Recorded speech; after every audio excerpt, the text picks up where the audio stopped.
you heard me proclaim in the presence of many witnesses, and entrust them to reliable people who will be able to teach others also.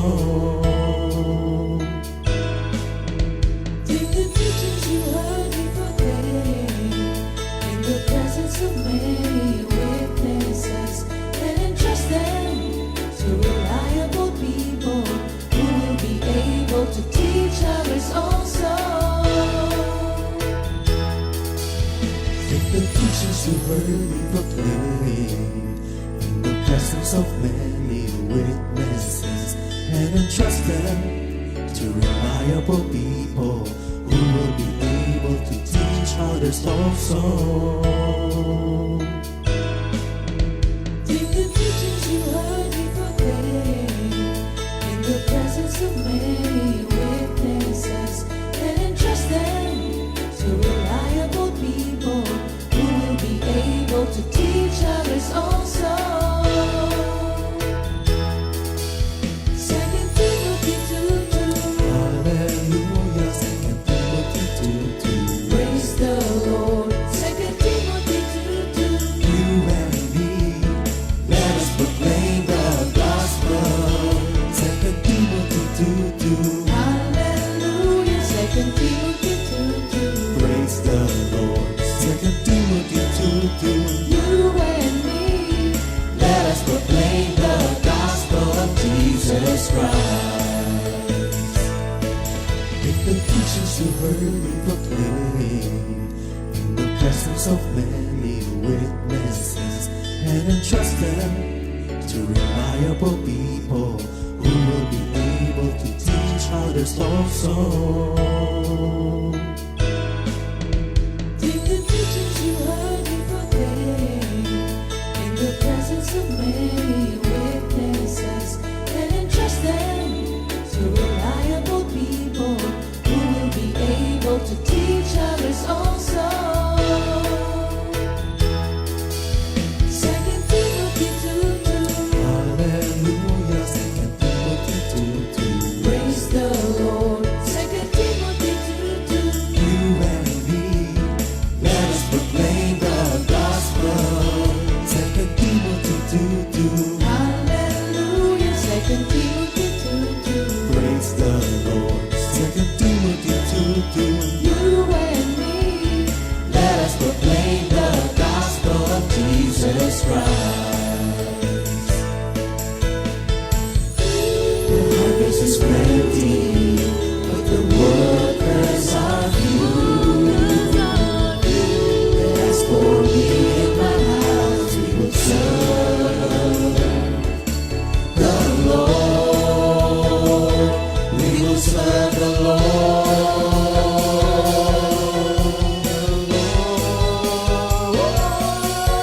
2 Timothy 2:2. Hallelujah. 2 Timothy 2:2. Praise the Lord. 2 Timothy 2:2. You and me, let us proclaim the gospel. 2 Timothy 2:2. Hallelujah. 2 Timothy 2:2. Praise the Lord. 2 Timothy 2:2. You and me, Let us proclaim the gospel of Jesus Christ. 2 Timothy 2:2. Hallelujah. 2 Timothy 2:2. Praise the Lord. 2 Timothy 2:2. You and me, let us proclaim the gospel. 2 Timothy 2:2. Hallelujah. 2 Timothy 2:2. Praise the Lord. 2 Timothy 2:2. You and me, let us proclaim, live on this day, delighting the Lord for His goodness. Let us proclaim, live on this day, delighting the Lord for His goodness. Let us proclaim, live on this day, delighting the Lord for His goodness. And He's God.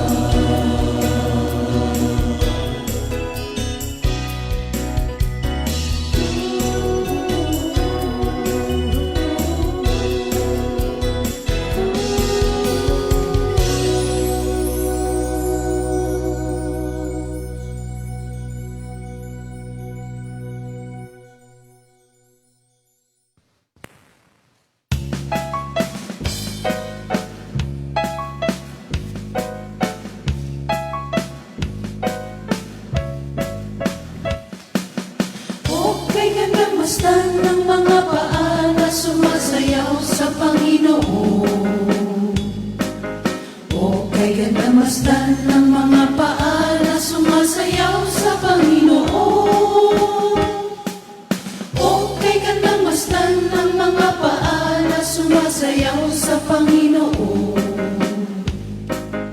O kailan nagmasdan ng mga paa na sumasayaw sa Panginoon. Nagagalak na umawit ng mga papuri sa ating Diyos. Lumulukso, lumulundag, sabay-sabay pumalakpak. Nagagalak na umawit ng mga papuri sa ating Diyos. Lumulukso, lumulundag, sabay-sabay pumalakpak.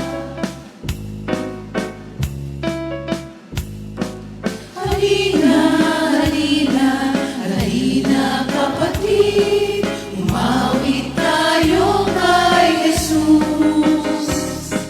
Halina, halina, halina kapatid, umawit tayo kay Jesus. Susulyat-sulyat, tingin-tingin, may mga ngiti sa labing di mapigil.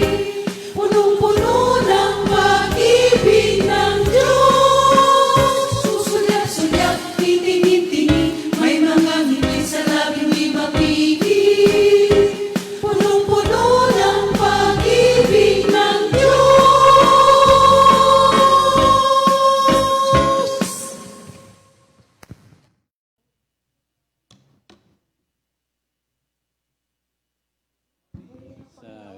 Good morning mga kapatid. Purihin ang Panginoon, glory to God. Isang magandang araw na naman ang binigay ng Diyos para po sa ating lahat. Tunay na dakila ang Panginoon at pagpapala, malaking pagpapala ang kanyang palaging pagbibigay sa atin ng malayang oras. Tuwing umaga, nagigising tayo upang tayo po ay muling maglingkod sa ating Panginoon. And more importantly, ay makapag-aral na tayo muli ng kanyang mga banal na salita. Okay, opening prayer tayo. Yes, Diyos amang dakila, sa umagang ito, buong puso ko ay nagpapasalamat sapagkat muli ang aming katawang lupa ay malakas, ang aming kaisipan ay nakatuon sa Diyos na aming pinaglilingkuran, Diyos na buhay, Diyos na nagbibigay ng pagpapala at mga biyayang kailangan ng bawat isa sa amin upang mapagtagumpayan namin ang aming buhay spiritual. And habang kami nandito sa mundong ito, Lord, maraming salamat po muli sa mga banal na salita na inilalagay mo sa aming puso at patuloy na itong lumalago at nagbibigay papuri sa iyong banal na pangalan. Kaya sa umagang ito, Lord, tanggapin mo po ang aming pasasalamat. 10 ng aking mga kamanggagawa sa kompi na patuloy na humahayo at nagbibigay ng magandang balita. Go with them, Lord, for your ever presence will be their source of success, provision, and wisdom. All for your glory. In Jesus' name we pray. Amen. Para po sa ating memory verse of the week, nandirito sa Jeremiah 17 verse 8. Jeremiah 17:8. He is like a tree planted by water that sends out its roots by the stream and does not fear when heat comes, for its leaves remain green, and is not anxious in the year of drought, for it does not cease to bear fruit. Sa Tagalog version. Sa Tagalog, Jeremiah 17:8, katulad niya ay isang punong kahoy na nakatanim sa tabi ng batisan. Ang mga ugat ay patungo sa tubig. Hindi ito nanganganib kahit dumating ang tag-init sapagkat mananatiling luntian ang mga dahon nito. Kahit hindi umulan ay wala itong alalahanin. Patuloy pa rin itong mamumunga. Purihin ang banal na pangalan ng ating Panginoon. Marami pong salamat, Lord, sa inyong mga banal na salita na siya po ninyong laging ibinibigay sa amin na pagkain naman ng aming puso at kaluluwa. Salamat po sa pagkakataong muling inyong ibinigay upang kami po ay makapag-aral ng inyong banal na salita at sa pagpapatuloy ng ating pag-aaral tungkol sa sanctification ay tatalakayin naman natin yung sanctification is living in godliness. You know what? You cannot separate sanctification with godliness or holiness. Mahalaga po yan sa buhay natin. At ang ating Bible verse ay nandirito sa 1 Timothy 4 verses 7 up to 8.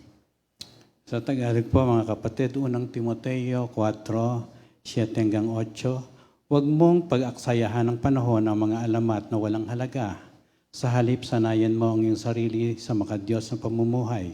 Sa pagsasanay ng katawan ay meron ding pakinabang, ngunit ang makadiyos na pamumuhay ay mapapakinabangan sa lahat ng paraan, sapagkat ito may pangako hindi lamang para sa buhay na ito ngayon, kundi maging sa buhay na darating.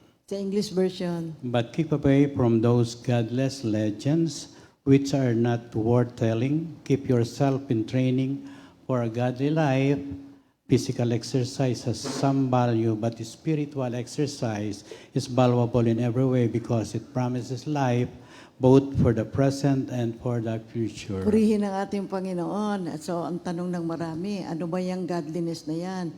Sa Tagalog, makadiyos. Naku, mahirap yatang gawin yan.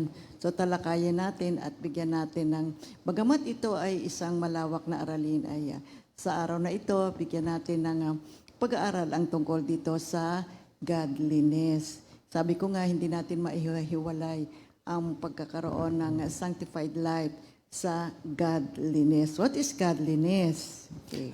When a person accepts Jesus Christ as their Lord and Savior, they begin the sanctification process of becoming holy or set apart. This means living godly life, which reflects the character of God.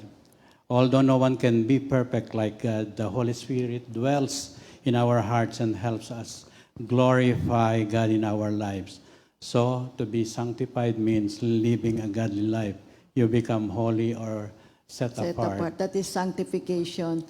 Kapag tayo po ay tinanggap na natin si Kristo, and so therefore we are justified and we go into the process of sanctification, to be sanctified is to live a righteous life, is to live a godly life.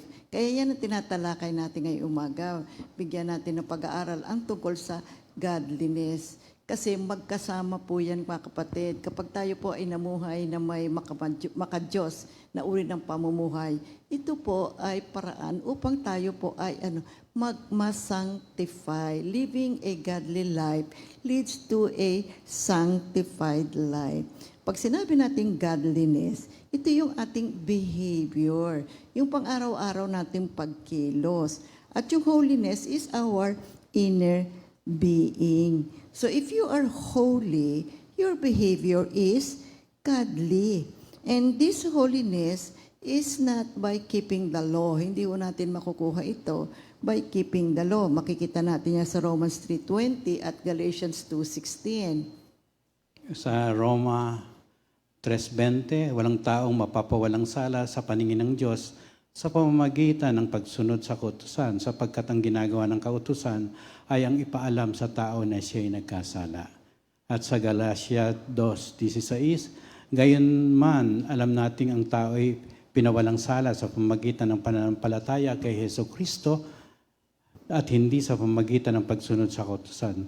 Kaya kami ay sumampalataya kay Kristo Jesus upang mapawalang sala sa pamamagitan ng pananampalataya sa Kanya at hindi sa pamamagitan ng kautusan, sapagkat walang taong pinawalang sala sa pamamagitan ng pagsunod sa kautusan. Okay, what is godliness? Ikalawang meaning. Yung una ay mahalaga na kailangan tayo mamuhay na may makadiyos na uri ng pamumuhay upang tayo ay masanctify. Ikalawa, godliness is obtained by being transformed completely into being a new creation in our Lord Jesus Christ by the power of God. So 2 Corinthians 5:17 at Ephesians 4:24.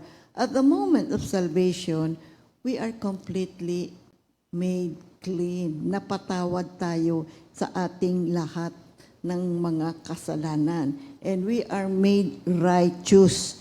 And sa pagiging righteous natin, na yung righteousness na ating Panginoong Jesucristo was imputed to us, only then we can share in the godliness of our Lord Jesus Christ. Tingnan natin itong Ephesians 4:23-24.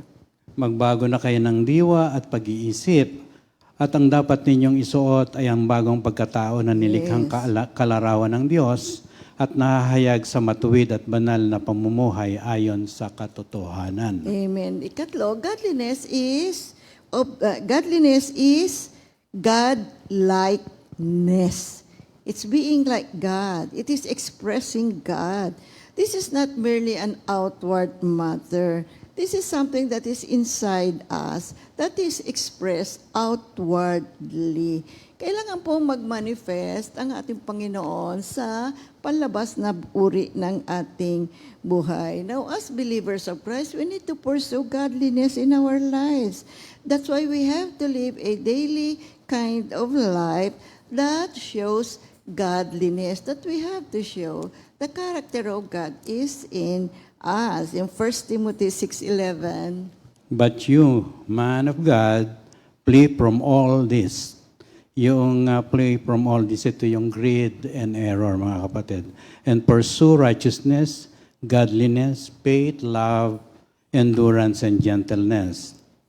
At sa 1 John 3:2, Dear friends, now we are children of God, and what we will be has not yet been made.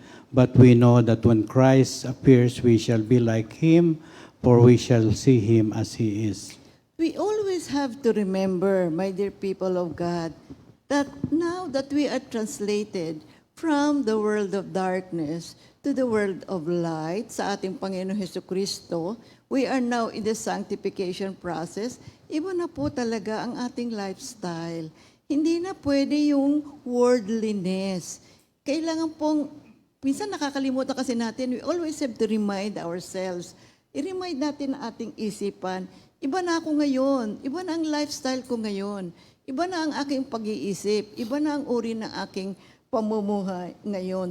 Ang kailangan kasi yung lifestyle na ng Kingdom of God. Kaya pinag-aaralan natin yung iba't ibang mga principles ng Kingdom of God para maunawaan natin ano ba ang uri ng buhay dito sa loob ng kaharian ng ating Panginoon. Ano ba ang doktrina ng ating Panginoong Hesukristo para po tayo ay makapamuhay ng may godliness. Kaya ang godliness is an expression of the character of God. Now, our lives, yung buhay natin, kailangan po makita sa atin ang karakter ng ating Panginoon. Dahil itong kabanalang ito ay mahalaga, kapatid. Kaya maraming tao kasi ang nakatingin sa atin eh. Tinitingnan tayo, malaki ang mundo, napakalaki ng mundo. Marami ang mga tao sa mundo. Marami ang mga namumuhay ng maling uri na pamumuhay. Marami rin naman ang mga taong namumuhay na may kabanalan na ayon sa panuntunan ng ating Panginoon. That's why each and every one of us is looking at each other. Tinitingnan natin, ano ba ang uri ng buhay mo? Ano ba ang uri ng buhay nitong isang ito? Ngunit tayo ngayon ay nandirito sa ganitong uri ng buhay natin na pinamumuhay natin ang panuntunan ng Diyos. Tinitingnan mo tayo ng mga tao, mga kapatid. Kaya ingatan natin yung uri ng ating buhay. Dito sa Hebrews 1 verse 3. Who being the brightness of His glory and the express image of His person, and upholding all things by the word of His power, when He had Himself purged our sins, sat down at the right hand of the Majesty on high. At sa 2 Corinthians 3:18, but we all with unveiled face, beholding as in a mirror the glory of the Lord, are being transformed into the same image from glory to glory, just as the Spirit of the Lord. You know, in 1 Timothy 2, verse 2, it tells us to live a quiet life, a tranquil life, na malayo at umiiwas po sa kasalanan. We need to exercise godliness even in small things. Sapagkat kapag nakasanayan natin ng isang uri ng buhay na may kaayusan, may pagsunod, at may kabanalan. Pagkat kasi aware tayo palagi na nasa sanctification process tayo, no? Everything, in every way, sikapin natin in our daily life, in our families, sa pagtungo natin sa mga iba't ibang mga assemblies, sa mga fellowships, sikapin natin na ma-exercise natin ang godliness sa buhay natin. And then ika-4, godliness is the quality or the practice of conforming, pagsunod sa mga panuntunan, sa mga wishes ng Diyos para sa ating buhay. Now, this is about being devoted with moral uprightness, uri ng buhay na kung saan may mataas na integridad ang buhay natin. Ang isang taong matalino, nabubuhay, alam nyo, nabubuhay ito ng tama. Nare-realize niya na ang mali ay mali at hindi dapat na ipamuhay. We Christians should reflect the nature and the kingdom of our God. in the course of our everyday life. See, living a godly life means to prosper in body, in soul, and in our spirit. Kalima. So, ang ikalima, mga kapatid, godliness is a lifestyle that is consistent with the character of God. Ang goal kasi natin. Kasi ang goal ng ating Panginoon ay for us is to become God-like, but we cannot be God, but we can be like Him in our character. Ang godliness is a lifestyle that consistently reflects the character of God. While we cannot be God, we can be like God in our attitudes and actions. Lahat ng tulong na kailangan natin ay nandyan na. Ang ating pag-aaral sa araw-araw, meditation, prayer life, and of course, araw-araw may salita tayo ng Diyos na mabibigyan natin ng kahalagahan upang ang lahat ng being God-likeness ay mapasa atin, mga kapatid. Kaya nga sa Roma 8:29, God has predestined His people to be conformed to the image of Son, that is to become like Jesus. Sapagkat sa mulat mula pa'y alam na ng Diyos kung sino ang magiging Kanya at ang mga ito'y pinili Niya upang maging katulad ng Kanyang anak. Sa gayon siya ang naging kapanganay sa lahat ng maraming magkakapatid. At sa Ephesians o Efeso 1:3-4, purihin ang Diyos at Ama ng ating Panginoong Hesukristo. Pinagkalooban niya tayo ng lahat ng pagpapalang espiritual na nagmumula sa langit dahil sa ating pagkikipag-isa kay Kristo. Bago palikhain ng sanlibutan ay pinili na niya tayo upang maging Kanya sa pamamagitan ng ating pakikipag-isa kay Kristo at upang tayo maging banal at walang kapintasan sa harap niya. There is an important praise here, my dear people of God. Papansin po ba ninyo, noong una pa man, alam na ng Panginoon kung sino ang magiging Kanya. Kasi alam na ng Diyos noon pa man. Sino ba itong mga taong ito? Tayo po, kapatid. Tayo ngayon na naririto na sa kaharian ng Diyos. Pinangungunahan na tayo, pinagaharian na tayo ng kaharian ng Diyos. Meron na tayong relasyon sa ating Panginoong Hesukristo. Ating inaalam, patuloy na pinag-aaralan at pinagsusumikapan na ipamuhay ang panuntunan ng ating Panginoon. Tayo to, mga kapatid. Don't ever waste this opportunity. Andito na po tayong lahat. Huwag nating sayangin. Maraming tao pa sa labas. Wala pa silang relasyon sa Diyos. Maraming mga tao, hindi nila kilala ang Diyos. More importantly, hindi nila alam na merong Diyos. Totoo po yung kapatid. Kababasa ko lang kagabi doon sa internet. Merong mga tao nakatira sila sa mga liblib at kabundukang mga lugar. At alam nyo, hindi nila alam na merong Diyos. Sabi ko, oh my God. Sabi ko, paano ngayon yun? And God is so good na despite of that fact, buhay pa rin sila, no? At sila naman ay namumuhay pa rin pang araw-araw na buhay nila. Come to think of this, andito na tayo sa ganitong klase ng buhay. Huwag nating sayangin na mamumuhay tayo or ipipilit natin yung mga worldly matters. Ipipilit natin yung mga makamundong pamamaraan na uri ng buhay. Sayang, kapatid eh. Nakakapanghinayang talaga eh. Kaya God is so good to us na tayong nandirito na sa ganitong klase ng uri ng buhay, patuloy niya tayong binibigyan ng pag-aaral. Ito ang kanyang uri ng pag-iingat sa atin. Na tayo ay makapagpatuloy hanggang marating natin ang wakas. Yan ang nais ng Panginoon. Ito ang sinasabi ng Romans 8:20 at Ephesians 1:3 and 4. Alam na niya kung sino ang magiging Kanya. Tayo yun, kapatid. I-treasure natin ang kinalalagyan natin ngayon. Huwag natin sayangin sa paggawa ng mga maling mga pamamaraan. Ika-anim, godliness is the quality or state of being spiritually pure or virtuous. Ibig sabihin, ang pagiging makadiyos ay isang kalidad o estado na pagiging dalisay o banal na sa spiritual. Mahirap kung titignan, subalit tayo, napakadali na nito eh. Sapagkat babad na tayo sa salita ng Diyos. Ewan ko ba kung bakit pa tayo makakahiwalay pa. O kailangan lang talaga i-exercise forcefully itong espiritu na nasa atin. Makipag-ugnay talaga kay Lord sapagkat yun ang kailangan natin upang hindi tayo malayo, madrip away. Mapahiwalay Oo, sa madrip ating away sa ating Panginoon. Oo. Kapito. Ang ikapito.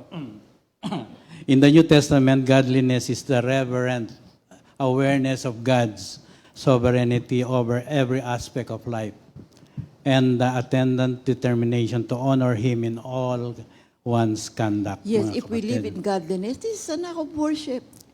Ito ay paggalang sa ating Panginoon na siya lumikha sa atin, iniligtas tayo, binigyan tayo ng bagong buhay. Ano ang maisusukli natin? Ano ang maibibigay natin? Ano ang maipapalit natin? Sa kagandahang loob na ito ng ating Panginoon, mamuhay tayo ng maayos. Mamuhay tayo ng may righteousness. Mamuhay tayo ng may godliness. Maging magalang tayo sa kabutihan ng Diyos sa ating buhay. 2 Peter 3 verses 12 and 14. Habang hinihintay mo ang araw ng Diyos at ginagawa ang iyong makakaya upang ito ay dumating sa lalong madaling panahon, ang araw kung saan ang langit ay masusunog at mawawasak at ang mga bagay sa langit ay matutunaw sa init. Kaya naman mga kaibigan ko, habang hinihintay niyo ang araw na iyon, gawin ninyo ang inyong makakaya upang maging dalisay at walang kapintasan sa paningin ng Diyos at makipagpayapaan sa Kanya. Amen. Kaya, ikawalo, godliness is living a fruitful life. An obedient Christian life. Ito nga yung isa sa mga qualities na ibinibigay sa atin, add to your faith. Diba? Sabi nga, after we become Christians. Dito sa 1 Timothy at saka sa 2 Peter. 2 Peter 1 verses 5 up to 8. Tingnan natin. Dahil dito, sikapin ninyong idagdag sa inyong pananampalataya ang kabutihan. Sa inyong kabutihan, ang kaalaman. Sa inyong kaalaman, ang pagpipigil sa sarili. Sa inyong pagpipigil sa sarili, ang katatagan. Sa kanyang katatagan, ang pagiging makadiyos. Sa inyong pagiging makadiyos, ang pagmamalasakit sa kapatid. At sa inyong pagmamalasakit, ang pag-ibig. Kung ang mga katangiang ito ay taglay ninyo at pinagyayaman, ang inyong pagkakilala sa Panginoong Hesukristo ay hindi mawawala ng kabuluhan at kapakinabangan. Ngunit kung wala sa inyo ang mga ito, kayo ay parang bulag at hindi nakakakita at nakalimot na nalinis na kayo sa inyong mga kasalanan. Dito naman sa 1 Peter 5 verses 7 up to 8. Ang mga namumuhay ayon sa hilig ng laman ay walang pinapahalagahan, kundi ang mga bagay na ukol sa laman. Ngunit ang mga namumuhay ayon sa Espiritu ay nagpapahalaga sa mga bagay na espiritual. Ang pagsunod sa hilig ng laman ay naghahatid sa kamatayan, ngunit ang pagsunod sa Espiritu ay nagdudulot ng buhay at kapayapaan. Kaya nga, kapag itinutuon ng tao ang kanyang pag-iisip sa mga hilig ng laman, siya ay nagiging kaaway ng Diyos sapagkat hindi siya nagpapasakop sa batas ng Diyos at sadyang hindi niya ito magagawa. At ang nabubuhay ayon sa hilig ng laman ay hindi maaaring kalugdan ng Diyos. Now, the source of our holiness, ang kapangyarihan ng ating Panginoon, mga kapatid, binigay niya na sa atin ang lahat ng kailangan natin para tayo po ay makapamuhay ng isang maayos na spiritual life. Ang lahat ng ito ay sumaati nung tinanggap natin ang ating Panginoong Hesukristo. Our Lord Jesus Christ is the source of our life. Siya lang ang tanging daan, kapatid, the only way para po magampanan natin ang pinagagawa ng Diyos sa atin na mamuhay tayo ng may kabanalan. At dito sa 1 Timothy 3:16, ito, beyond question. Great is the mystery of godliness. He who was revealed in the flesh was vindicated in the spirit, seen by angels, proclaimed among the nations, believed on in the world, taken up in glory. Sa Tagalog, mga kapatid, hindi maikakaila na napakadakila ng hiwaga ng ating reliyon. Siya yun nahayag sa anyong tao, pinatunayang matuwid ng Espiritu at nakita ng mga anghel, ipinangaral sa mga bansa, pinaniwalaan sa sanlibutan at itinaas sa kaluwalhatian. Amen. Pure. Ano ba itong the mystery of godliness? Alam niyo, ang Panginoong Hesukristo ay hindi basta-basta na ihayag. Ito ay itinago ng Diyos at dumating ang tamang panahon, si Jesus ay nahayag. Mystery sapagkat hindi mo malirip, hindi mo maunawaan ano itong kabanalan na ito. At sino itong si Hesukristo na ito, na Diyos na naging tao. Siya ay mystery sapagkat napakalalim ng ating Diyos, napakabanal. Lahat ng isang kapuri-puring katangian ay nasa Kanya, and most of all, siya po ay pag-ibig. It is a mystery because in those days, in the former generation, ay hindi ho siya naihayag. Ngunit ngayon ay naihayag na ang ating Panginoong Hesukristo. Siya ang misteryong banal na ngayon ay sumasa atin. Nasa atin na, mga kapatid. Nasa atin na si Lord. Hindi niya tayo pinababayaan. Hawak tayo ng Panginoon. Bagamat nagkakamali, ngunit hawak pa rin tayo ng Diyos. Kaya lumapit tayo, kumapit tayo, pag sumikapan natin, magampanan ang isang buhay na may katwiran, na may kabanalan, na nagbibigay ng kaluwalhatian sa ating Panginoon. Kaya sabi nga ni San Pablo, Ephesians 3 verses 1 up to 12, dito, sabi ni Paul, "The mystery was made known to me," said Paul, "by revelation, as I wrote above in a few words, a reading of which will enable you to perceive my understanding of the mystery of Christ. In former generations, this mystery was not made known to humankind, as it has now been revealed to holy apostles and prophets by the Spirit." In Romans 16 verses 15, To 25, purihin ang Diyos na makapagpapalakas sa inyo 25, 26. sa pamagitan ng magandang balita tungkol kay Hesukristo na ipinapangaral ko. Ang magandang balitang iyan ay isang hiwagang na itago sa loob ng mahabang panahon. Subalit sa utos ng walang hanggang Diyos ay nahayag ngayon sa lahat ng bansa sa pamagitan ng mga isinulat ng mga propeta, upang ang lahat ay sumunod dahil sa kanilang pananampalataya sa Kanya. Napakapalad natin, my dear people of God. We are so blessed. We have Jesus Christ. Jesus is now revealed for our salvation. So the full knowledge of this wonderful blessing that God has given us, ibinigay na ng Diyos ang katotohanan sa atin. Sa umpisa pa lamang ng sulat ni Paul ay nililink niya na itong godliness na ito as a knowledge of truth. Sapagkat the more you know the truth, the more godly you will be. That's why we are given always the opportunity by God to study the Word of God. Now, what is the virtue of godliness? Now, godliness is something that we need to take seriously. You know, the heart of a godly person is to desire to respect and to revere God in all things. Mamuhay siya ng may makadiyos na uri ng buhay. Kaya nga sinabi ni San Pablo kay Timothy sa 1 Timothy 4 verse 8, Train yourself to be godly, for physical training is of some value, yes. but godliness has value for all things, holding promise for both the present life and the life to come. Amen. Take note of the word. It has value for all things. Ang pamumuhay, ang makadiyos na uri ng buhay ay may value sa atin ngayon at sa buhay sa kabilang buhay. I remember itong buhay sa kabilang buhay. Totoo yan, kapatid. May buhay sa kabilang buhay. I remember nung ito ay tinatalakay natin nung sa ating pag-aaral nung linggo sa fellowship. Nung namatay yung caretaker ng father ko sa Pangasinan, no? Meron kasi siyang property doon. Sabi ko, ay daddy, namatay na yung caretaker mo.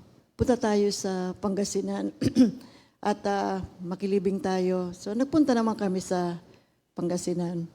Tapos, pagdating namin, dinala na yung patay sa simbahan kasi mimisahan na at ililibing na. So doon kami nakarating. So nandoon na sa harapan ng altar. At pag sabi ko, dali ka, tingnan natin yung patay. Sabi ko, dali, andun na, mimisahan na nung pare. O di lakad naman kami, punta ka, nilapitan namin yung patay. So, patay na, dead. Nakasara yung mata, matigas na. Nung tinititigan ko yung patay, syempre nakapikit. You know what? I felt I was in a different dimension. Totoo to, kapatid. This is not something I always relay. Naalala ko lang ngayon. I have to relay this to prove to you that there is life after death. There is another dimension. Meron talagang buhay sa kabilang buhay. Nung nakatingin ako ngayon sa kanya, tinititigan ko. Alam nyo, I felt I was in a different dimension. And I heard him speak. And he said, Ate, aalis na ako. Nagawa ko na yung dapat kong gawin. Iiwan ko na sila. Yung sila ay yung kanyang pamilya. Nagulat ako. Narinig ko talaga. Tinitigan ko yung mukha ng patay. Nakapikit naman. Hindi naman siya gumagalaw. How come I heard him speak to me? My dad didn't hear him. Ako lang. And then, dumating na yung pare, magmimisa na siya. And then I said, come on, daddy, upo na tayo sa upuan. Ando na yung pare, magmimisa na yung pare. So, umupo na kami ng father ko sa upuan. And then, when my father died, so, nandun siya sa ospital. Sabi doon ng mga nurses, code blue, code blue. When you say code blue, dying. So, takbuhan lahat yung mga nurses, pati yung, buti na lang yung kanyang doctor, nandoon sa kanyang clinic. So, tinawag yung doctor niya, yung pasyente ho ninyo rito ay serious. So, dumating siya. Pagdating niya doon, ay nakita niya na mahirap na. At nakita niya nga ibinigay yung huling hininga ng father ko. Kinukwento niya sa akin because I was in Chicago during that time. Nasa mission trip kami. Kinukwento rin ng doktor at mga kapatid ko kasi nandoon sila. Pinikit ng father ko yung mata niya. At yung pagpikit niya, so he was declared dead. Dineclare na siyang patay nung kanyang doctor. And when his eyes was closed, tinititigan siya ng doktor. His eyes opened. Pero patay na to ha. His eyes opened. And then, without saying anything, yung doktor, minarinig siya. Although, patay na yun hindi nagsalita. Narinig niya, sabi, Elmer pangalang doktor. Elmer, thank you ha. Thank you. Salamat. And my dad closed his eyes. At natulog na siya forever. My dear people of God, this I learned. There is another life after this life on earth. We have to be serious. We have to take life seriously. Hindi ho tayo nagbibiro sa ginagawa ho kasi natin. That's why I'm very serious in sa aking pag-share sa inyo. Huwag ho nating baliwalain ang buhay na ito. Taking this life for granted. Na kung anong gusto nating worldly na gagawin natin without thinking na merong Diyos at merong gantimpala sa bawat isa pagdating ng panahon. Meron, kapatid, may buhay sa kabilang buhay. Kaya, ang pagtuturo natin araw-araw ay isang bagay po na dibdibin natin, huwag nating baliwalain. Andito na tayo eh. May special favor tayo lahat mga kapatid sa buhay nating ito. Huwag nating sayangin. That's why there is such great value in living a godly life. Hindi lamang po sa buhay, sa kabilang buhay, kundi dito pa lang sa buhay na ito, ay matatanggap na natin ang gantimpala o kabutihan ng Diyos sa buhay natin. Kaya yung 1 Timothy 4:7-8, huwag mong pag-aksayahan ng panahon ang mga alamat na walang halaga. Sa halip, sanayin mo ang iyong sarili sa Diyos, sa maka-Diyos na pamumuhay. Mahalaga po ang buhay na tayo ay maka-Diyos o godly living. Godly life is a life of obedience to God. Sumunod tayo sa Diyos. Pagkat ang puso ng Diyos ay para sa ikabubuti po nating lahat. Kapag sinusunod natin ang Diyos, we are moving towards sanctification. Napapanuto ang buhay natin, nagiging banal tayo sapagkat yan ang utos ng ating Panginoon. Be holy because I am holy. Kalawa. Godliness matters because it changes the course of our lives. Habang tayo lumalago in God-likeness, we are being changed into the image of Christ, which is the goal of the life of a Christian. Sa Efeso 4:12-13, ginawa niya ito upang ihanda sa paglilingkod ang lahat ng mga hinirang upang maging matatag ang katawan ni Kristo.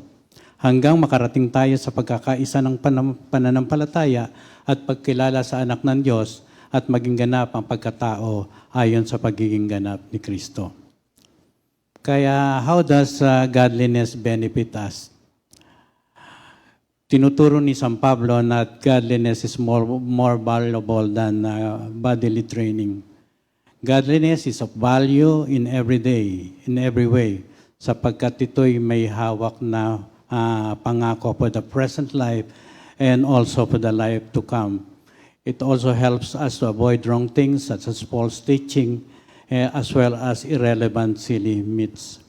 At dito nga sa 1 Timothy 4:1-3, maliwanag ang sinasabi ng Espiritu na sa mga huling araw ay tatalikuran ng ilan ng pananampalataya. Susunod sila sa mga panlilang na espiritu at sa mga kautusan ng mga demonyo. Ang mga katurang ito ay pinalalaganap ng mga taong sinungaling at may mga manhid na budhi. Ipinagbabawal nila ang pag-aasawa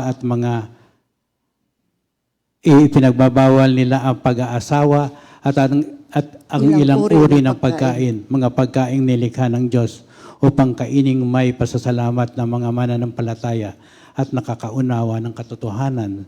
Sa verse 4, ang lahat ng nalikha ng Diyos ay mabuti at walang dapat ipalagay na masama. Sa halip ay dapat tanggaping may pagpasalamat sapagkat ang mga ito ay nilinis ng salita ng Diyos at ng panalangin.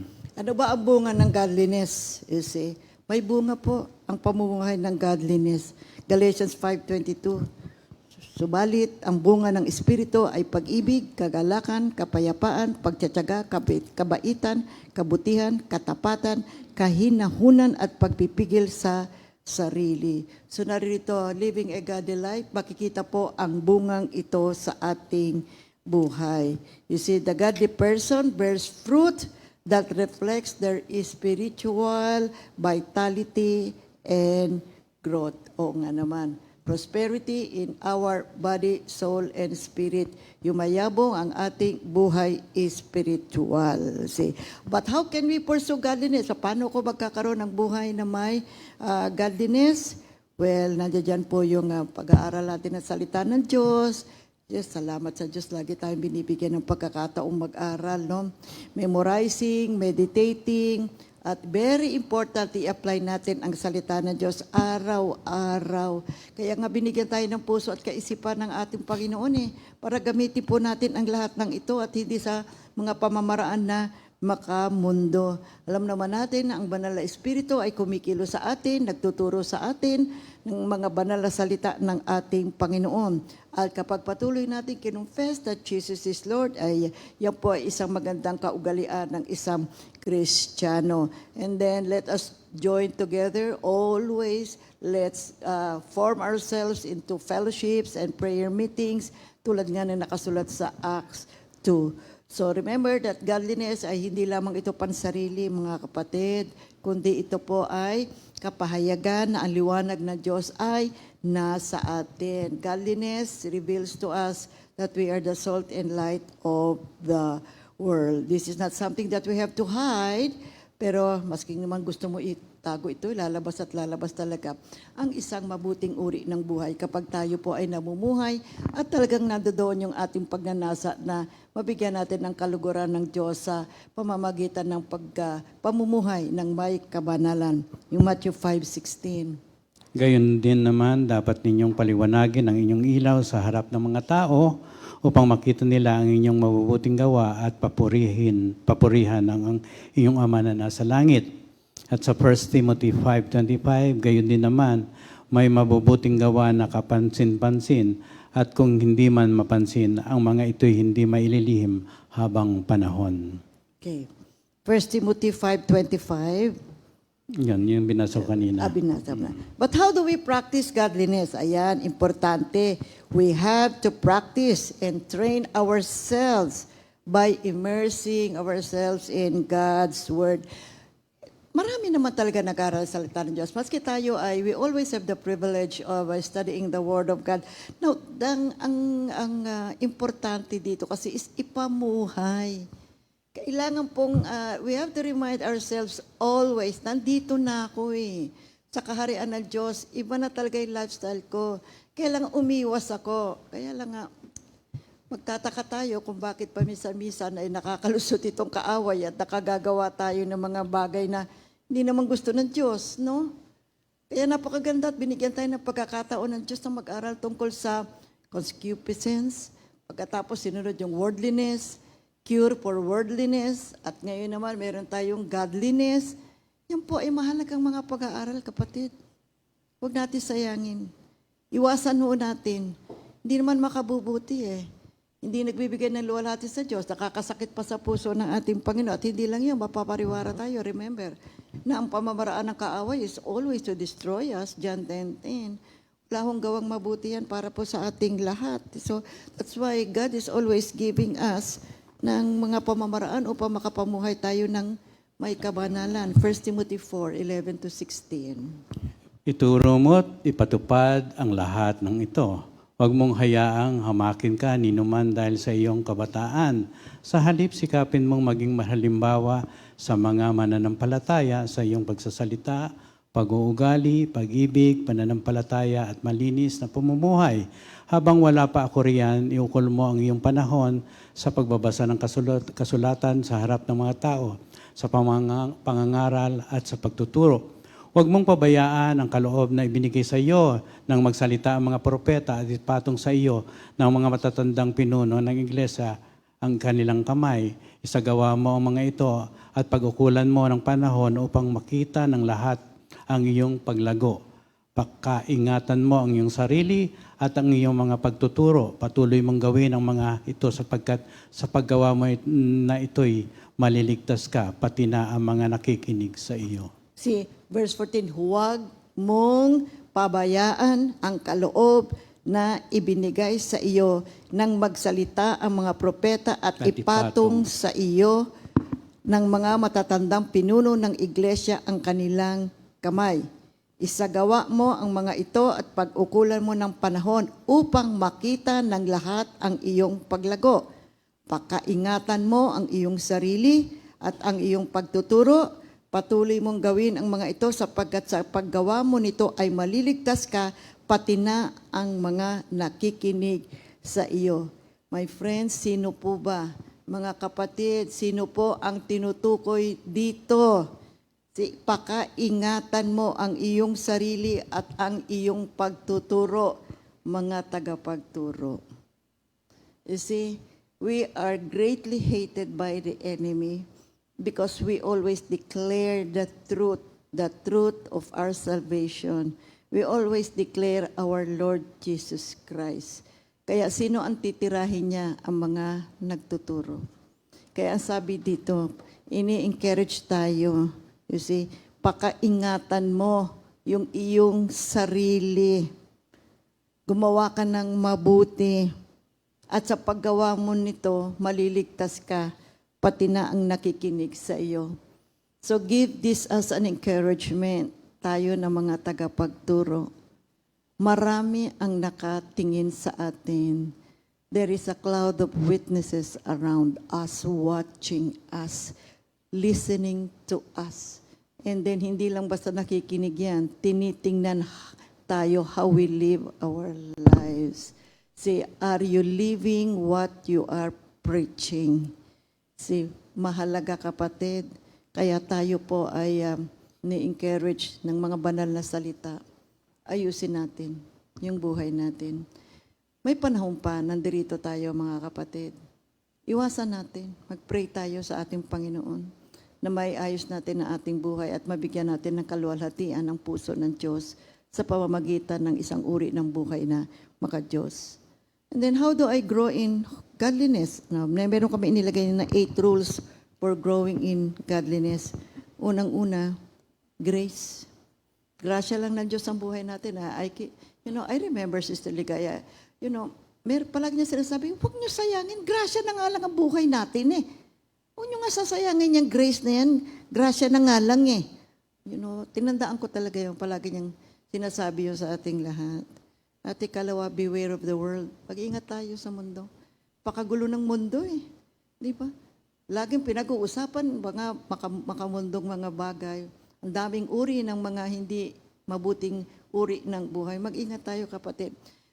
Alam mo, individual kasi ang salvation eh. To each his own. Mag-ingat tayo individually, personally. Ingatan natin yung ating buhay natin. Huwag basta kung ano naisip mo, gusto mong gawin. Hindi naman tama, hindi naman makabubuti, gusto mong gawin. Ano mangyayari sa iyo? Ano mangyayari sa pamilya mo? Ano mangyayari sa kapaligiran mo? We get to affect other people also kapag tayo po ay hindi nakakagawa ng mabuti. Do you realize that? Ang isang hindi mabuting klase ng gawain, hindi lang naman ikaw madidestroy eh. Maraming mga tao na sa paligid mo ay tatamaan din ng isang maling gawain. Ikatlo. Set your mind on things above.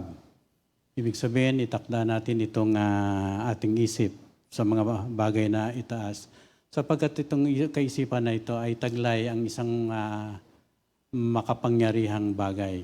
Kaya nga kung ano ang iniisip mo, iyon ang mangyayari sa iyong katawan. Kaya nga laging forceful ang pagpasok dapat ng Espiritu sa atin once we make decision, lalong-lalo na pagdating sa mga bagay na napaka-importante. Sa Colossians 3:2, set your minds on the things that are above, not on the things that are on earth. Kapag sinet natin ang ating kaisipan, lalong-lalo na pag ang Espiritu ay mangunguna, we have the inner sense of life and peace. Sense of strength, sense of satisfaction, rest and release, and of course, liveliness. And of course, watering means binubusan niya ng yung mga salitang ibinibigay niya sa atin, nililiwanag niya sa ating kaisipan. It becomes a bright and comforting words na magbiging panlaban natin sa anumang habol o hatol ng mundong ito, mga kapatid. When we set our mind on the flesh, we have the inner sense of death, sense of weakness, emptiness. Of course, uneasy ka, restless ka, merong pagkaroon ng depression, dryness, and of course, darkness and pain. And our Christian life is not according to the standard of right and wrong, mga kapatid, but according to the Spirit. And we know that the Spirit by the inner sense of life and peace. Sa Romans 8:6 and Romans 8:16, for the mind of the flesh is death, but the mind of the Spirit is life and peace. Sa verse 16, the Spirit Himself beareth witness with our spirit that we are children of God. At sa Romans 9:1, sinasabi ko ang katotohanan na kay Kristo. Hindi ako nagsisinungaling. Kasama kong nagpatotoo ang aking budhi na nasa banal na Espiritu. Pangalawang Korinto 13:14, ang biyaya ng Panginoong Hesukristo at ang pag-ibig ng Diyos at ang pakikipag-isa ng banal na Espiritu ang sumainyong lahat. And of course, when we set our minds on the things above, we exercise our spirit to discern our spirit from our soul. Sa Hebrews 4:12. We should always be on alert to discern or deny anything that is not of the spirit but of the soul, the self. Sa Matthew 16:25, for whosoever would save his life shall lose it, and whosoever shall lose his life for my sake shall find it. Sa Lucas 9:25 or Luke 9:25, for what is man profited if he gain the whole world and lose or forfeit his own self? All the time, we need to keep our spirit separate from our soul. Pang-apat, mga kapatid, una, use the means of grace. Beware the world, mag-ingat sa mundo, set our minds on the things above. Pang-apat, watch our hearts, mga pabantayan ng ating mga puso.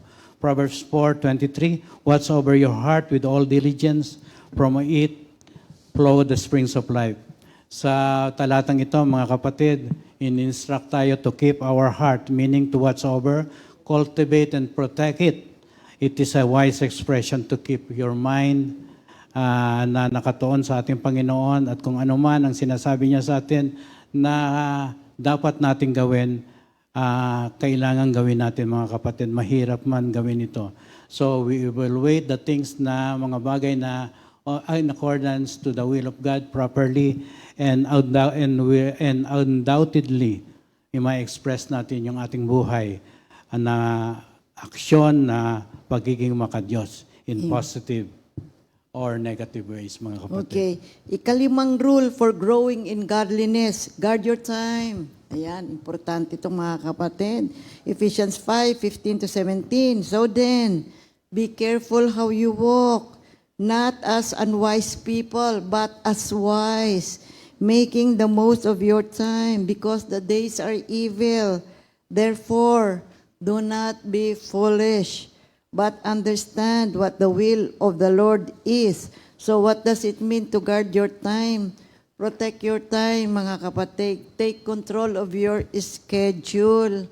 See, make sure that you're not over or underutilizing your working hours. Make prioritization of your important task. Ano ba yung pinaka-importante? Ano ba yung pwedeng hindian? So para hindi po nasasayang ang ating oras. Kasi kung minsan, kung very idle, ay nako, kung ano-ano ang naiisip. Diba? Lalo pag hawak mo na yung wala kang ginagawa, yung cellphone mo, you have to be careful. Marami po tayong nababasa, napapanood diyan. Kaya kailangan i-guard natin yung ating oras. Psalm 90 verse 12. Teach us to number our days aright, that we may gain a heart of wisdom. Okay. Wise is the person who makes use of his time wisely.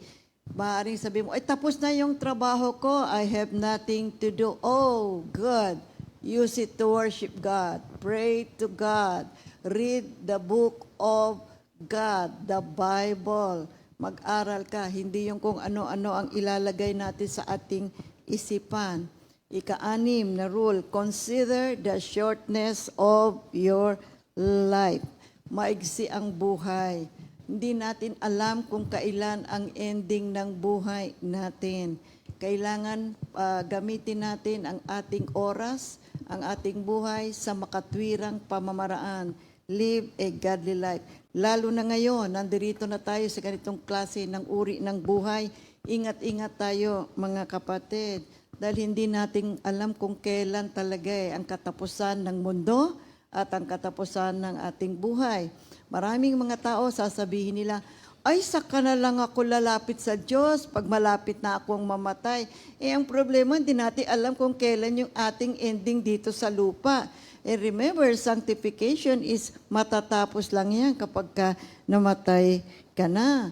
In James 4, Verse 14, you do not know what your life will be like tomorrow, for you are just a vapor that appears for a while and then vanishes away. That's why the Word of God tells us the importance of focusing our life in godliness, doing the will of God instead of living a worldly kind of living. Yung Luke 12, verses 20-21. Ngunit sinabi sa kanya ng Diyos, hangal, sa gabiring ito'y babawian ka na ng buhay. Kanino ngayon mapupunta ang mga inilaan mo para sa iyong sarili? Ganyan ang sasapitin ng sinumang nag-iipon ng kayamanan para sa sarili, ngunit dukha naman sa paningin No, we ng have Diyos. to be careful with this. Ngunit dukha naman sa paningin ng Diyos. Ba, meron palang dukha, no? Dukha. So malaki ang kakulangan natin sa buhay kapag ganito ang ating situation. Ikapito, make this your aim or purpose to live a godly life. Yan ang dapat na aim natin pang araw-araw nating buhay, mga kapatid. You know, if you live a godly life, you're a happy person. And that's very true, someone. Because godliness brings us into the presence of God. And in the presence of God, there is what? There is righteousness, peace, and joy. 1 Peter 1:14-16. Bilang masunuring mga anak, huwag kayong umayon sa masasamang pagnanasa tulad ng ginagawa nyo noong kayo wala pang tunay na pagkaunawa. Dahil ang Diyos na pumili sa inyo ay banal, dapat din kayong magpakabanal sa lahat ng inyong ginagawa sapagkat nasusulat, magpakabanal kayo sapagkat ako'y banal. Now, ito yung ikawalang rule. Surround yourself with godly people. 1 Corinthians 15:33. So do not be deceived. Bad company corrupts good morals. That's why we have to be careful. Again, be careful. Surround ourselves with those people who love God. Surround ourselves with people who will help us, who will encourage us, who will lift us, who will strengthen us in our spiritual life. See, create relationships na tutulong sa atin na tayo ay magpatuloy sa ating pananampalataya for us to remain in alignment with the will of God. Choose friends, see, that will embody the fruit of the Holy Spirit na alam naman natin na sila ay puspos ng fruit of the Spirit. At sa ating pakikipag-isa sa kanila, they will impact our lives. They will strengthen our spiritual lives. Okay. So ano naman yung principles in godly living? Ito yung principles. You see? Number 1, seek God, not sin.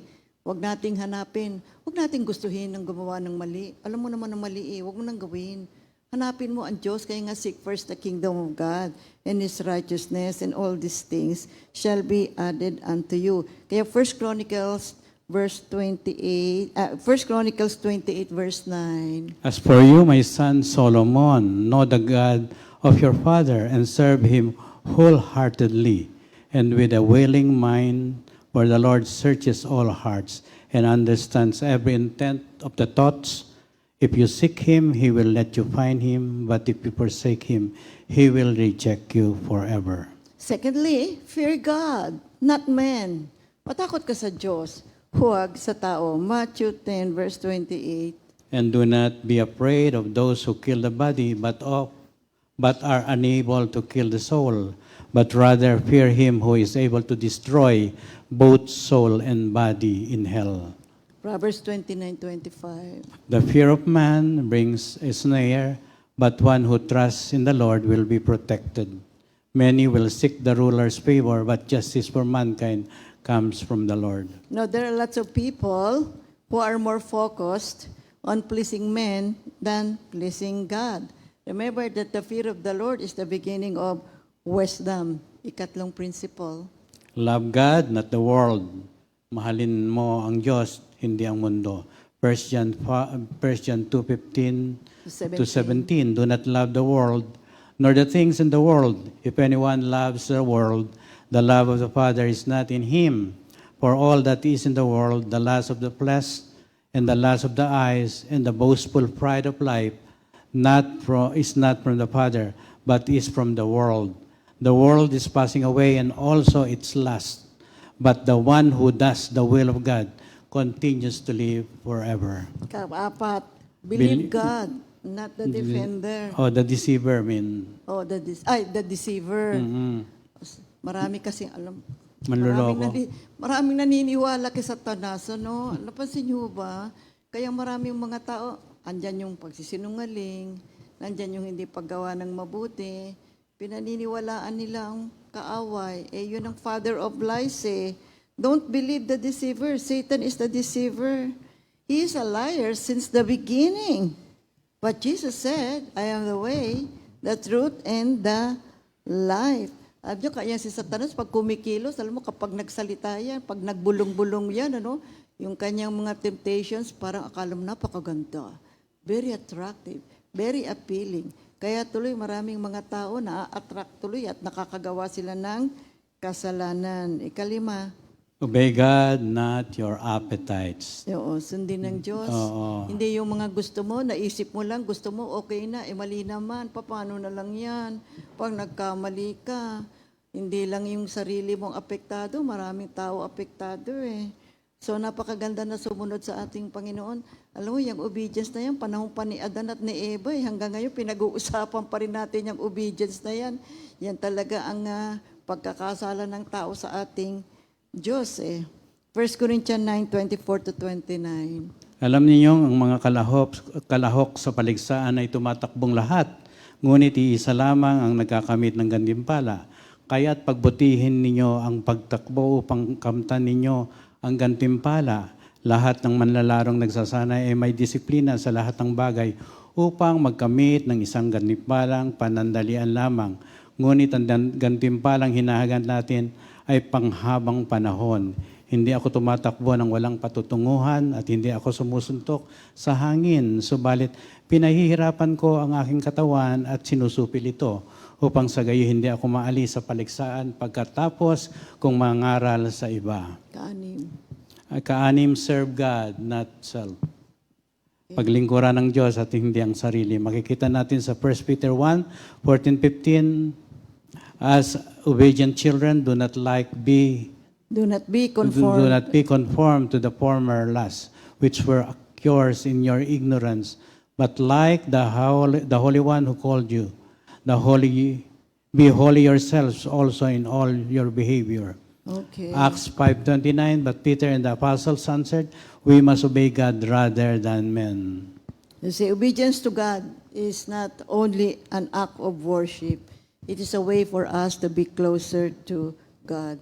So be prepared, my dear people of God. When we unite ourselves to Christ, humanda po tayo na sumunod sa Kanya.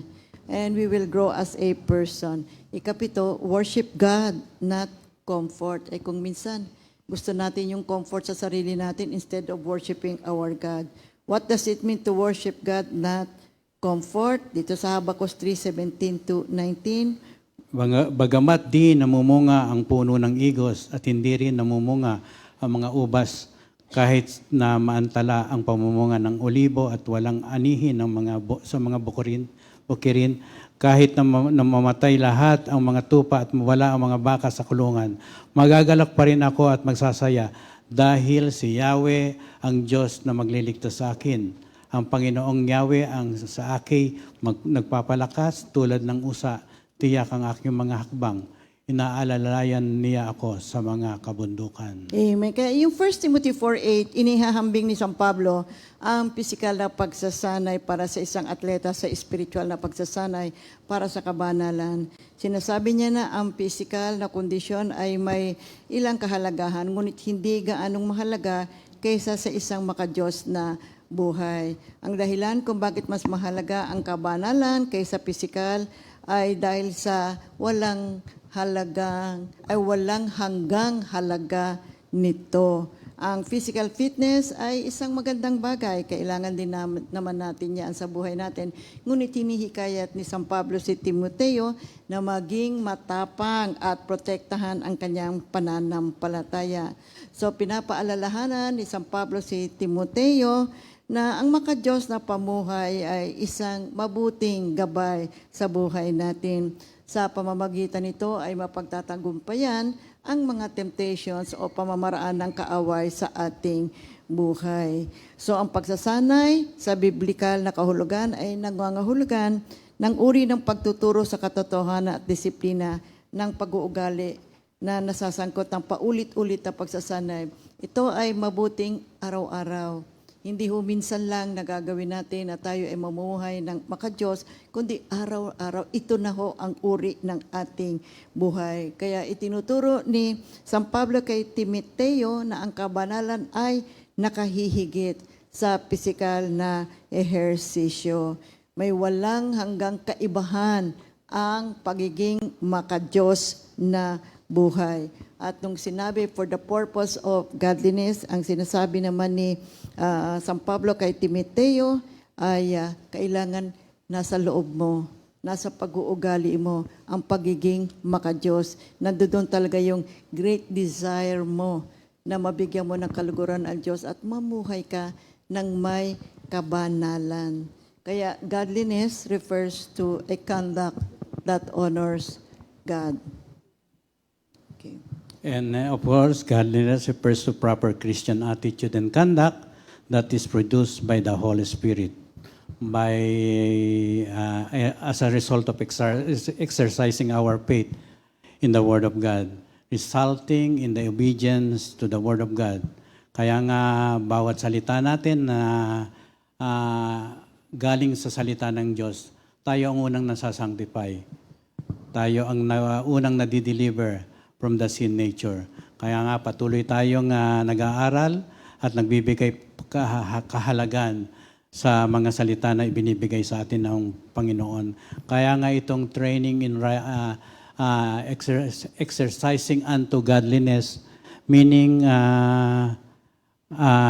mayroon din itong kaugnayan doon sa Matthew 6:33, seeking the kingdom of God. When you seek, na-exercise ang iyong buong pagkatao, body, soul, and spirit, into the kingdom of God, unto the righteousness.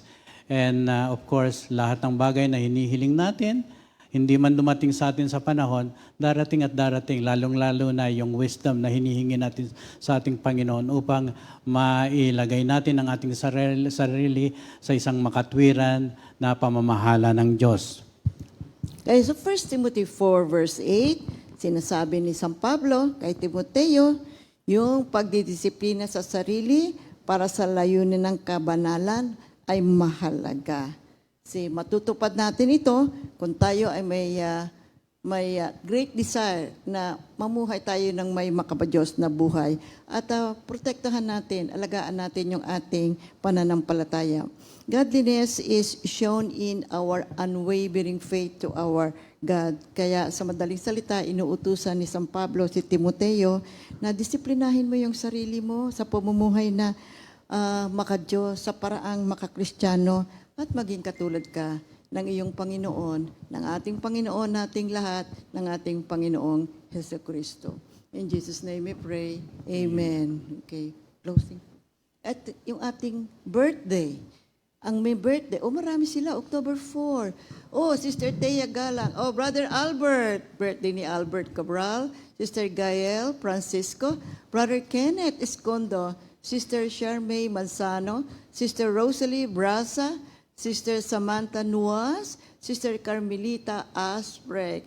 Sa inyong lahat, magandang umaga at a happy birthday. Enjoy your day. This is a special day that God has given you. This is your birthday. God bless everyone.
lahat ng oras, Jesus, hinahanap ka. Sa lahat ng panahon, pupurihin kita. Ihahayag ng labi ko mga kabutihan mo. Wala kang katulad at di ka nagbabago. Sa lahat ng oras, Jesus, hinahanap ka. Sa lahat ng panahon, pupurihin kita. Ihahayag ng labi ko mga kabutihan mo. Wala kang katulad at di ka nagbabago. Salamat sa'yo, salamat sa'yo, salamat sa'yo, salamat sa'yo. Kay buti ng ginawa mo sa buhay ko. Salamat sa'yo, salamat sa'yo, salamat sa'yo, salamat sa'yo. Jesus, kay buti mo sa buhay ko.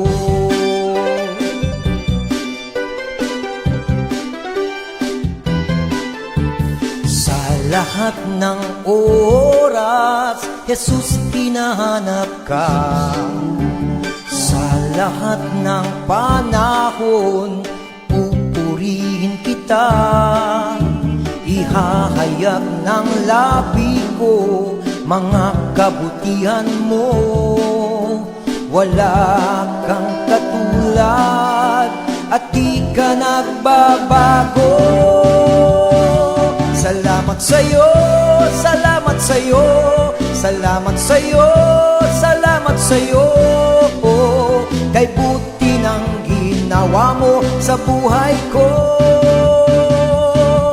Salamat sa'yo, salamat sa'yo, salamat sa'yo, salamat sa'yo. Jesus, kay buti mo sa buhay ko.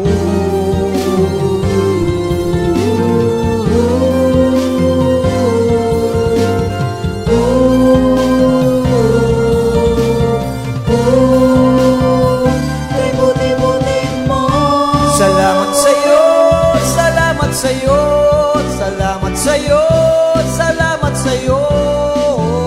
Kay buti ng ginawa mo sa buhay ko. Salamat sa'yo, salamat sa'yo, salamat sa'yo, salamat sa'yo. Jesus, kay buti mo sa buhay ko. Salamat sa'yo, salamat sa'yo, salamat sa'yo, salamat sa'yo. Kay buti ng ginawa mo sa buhay ko. Salamat sa'yo, salamat sa'yo, salamat sa'yo, salamat sa'yo. Jesus, kay buti mo sa buhay ko. Jesus, kay buti mo sa buhay ko. Jesus, kay buti mo sa buhay ko.